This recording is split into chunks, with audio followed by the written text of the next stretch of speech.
मित्रांनो, तुमच्याकडे गोकर्णाच्या फुलांचा वेल आहे का? जर असेल तर ती फक्त घराला शोभा वाढवणारी नाही, तर आयुष्य बदलून टाकणारी अमूल्य संपत्ती आहे. आणि जर नाही, तर हे ऐकल्यानंतर नक्की लावाल. कारण गोकर्णीचं फूल हे फक्त साधं फूल नसून औषध, सौंदर्य, आरोग्य, अध्यात्म आणि पुण्य यांचा संगम आहे. नेमकं गोकर्ण म्हणजे काय? गोकर्णाचं फूल निळसर जांभळ्या रंगाचं असते. याचे शास्त्रीय नाव किलिटोरिया टेर्निटिया आणि इंग्रजी नाव बटरफ्लाय पी फ्लावर असं आहे. भारतात याला गोकर्ण, अपराजित, शंखपुष्पी, अंजनी अशा विविध नावाने ओळखले जाते. ही एक सदाहरित वेल असून सहजपणे भिंत, कुंपण, झाडांना आधार घेऊन वाढते. गोकर्णाचे फूल भगवान शंकरांना अतिशय प्रिय मानले जाते. गोकर्ण या नावावरून कळते की हे फूल गाईच्या कानासारखे दिसते, म्हणून त्याला हे नाव आहे. शिवलिंगावर गोकर्णाचे फूल अर्पण केल्याने पाप नष्ट होतात, कष्ट कमी होतात, मोक्ष प्राप्ती होते असे शास्त्र सांगते. महाशिवरात्री, सोमवारी पूजा यामध्ये फुलांचा विशेष वापर होतो. देवी लक्ष्मीची पूजा करतानाही याचा विशेष उपयोग आणि शुभ फळ मानला जातो.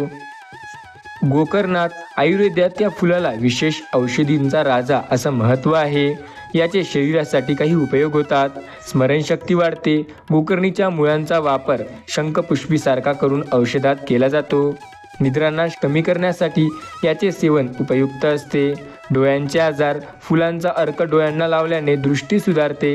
रक्तशुद्धी, रक्तातील अशुद्धता कमी करते. मधुमेह, डायबिटीज, पानांचा रस काढून जर पिला तर आपलं सर्व काही पूर्णपणे नियंत्रित ठेवते. त्वचारोग, त्वचेवरील डाग, मुरूम, एक्झिमा कमी होतात. मानसिक आणि आरोग्यासाठी फायद्याचं सुद्धा असते. कारण गोकर्णीचे फूल तणाव, नैराश्य, चिंताग्रस्त, डिप्रेशन हे सर्व कमी करतं. केसांच्या मुळांना बळकट करतं. अकाली पांढरे केस रोखण्यासाठी मदत करतं. त्वचेला टवटवीतपणा देतं. याचा वैज्ञानिक सुद्धा आपण कारणे जाणून घेऊ शकतो. आधुनिक शास्त्राने सिद्ध केलं आहे की गोकर्ण फुलामध्ये अँटीऑक्सिडंट्स मोठ्या प्रमाणात असतात.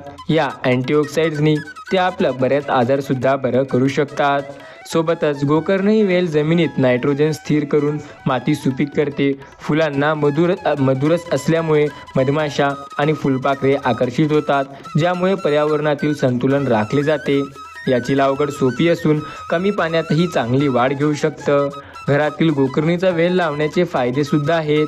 वास्तुशास्त्रानुसार गोकर्णीचा वेल घराच्या उत्तर पूर्व दिशेला लावला तर सकारात्मक ऊर्जा वाढते.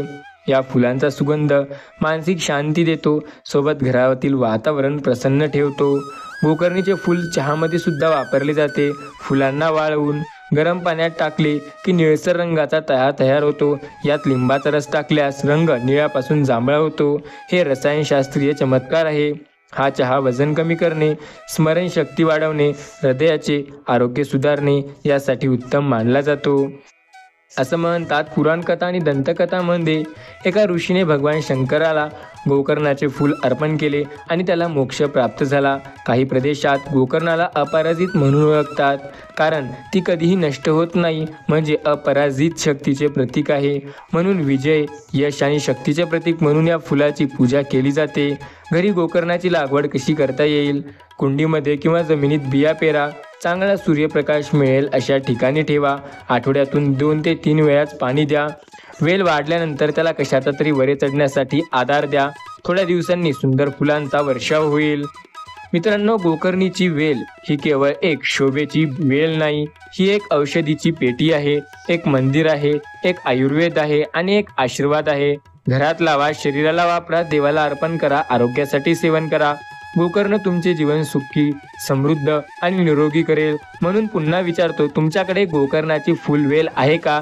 नसेल तर आजच लावा.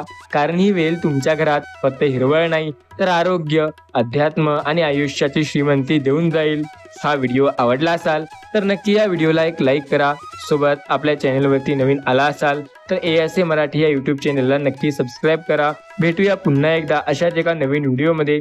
तोपर्यंत बाय बाय. श्री स्वामी समर्थ.